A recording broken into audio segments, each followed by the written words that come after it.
دوسری طرف نوجوان ابھی بھی اسی غار میں سو رہے تھے. 100 200 نہیں 300 سے زائد برس.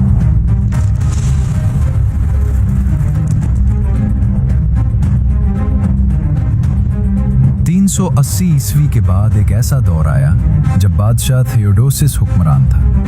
یہ بادشاہ نرم دل اور انصاف پسند تھا، مگر اس کے دور میں ایک مسئلہ پیدا ہوا. لوگوں میں یہ وسوسہ پیدا ہونے لگا کہ مرنے کے بعد زندگی کیسے ممکن ہے. لوگ کہہ رہے ہیں کہ مرنے کے بعد دوبارہ زندگی ممکن نہیں. کیوں؟ اللہ تو قادر ہے، پھر شک کیوں؟ لوگ کہتے ہیں کوئی نشانی چاہیے. عیسائی دنیا میں اس موضوع پر بحث پھیل گئی.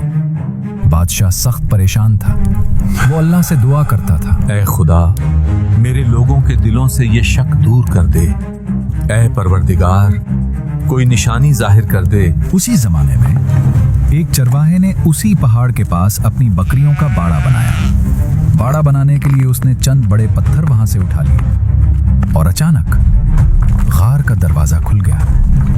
روشنی اندر داخل ہوئی، ہوا بدلی اور وہ نوجوان جو 309 برس سے سو رہے تھے جاگ اٹھے.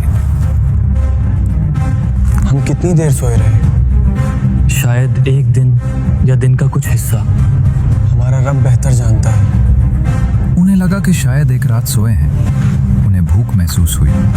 انہوں نے فیصلہ کیا کہ ایک شخص شہر جا کر کھانا لائے. سو ان میں سے ایک کھانا لانے شہر کے لیے نکل پڑا. جیسے ہی وہ شہر پہنچا وہ حیرت زدہ رہ گیا. شہر پوری طرح بدل چکا تھا. عمارتیں نئی، لباس مختلف، روایات بدلی ہوئی. اس کے لیے یہ سب کچھ اجنبی تھا، لیکن وہ اپنی بھوک کے باعث ایک دکان پر گیا اور کھانا خریدنے لگا. یہ لو قیمت. یہ کون سا سکہ ہے؟ یہ تو صدیوں پرانا رومن سکہ لگتا ہے.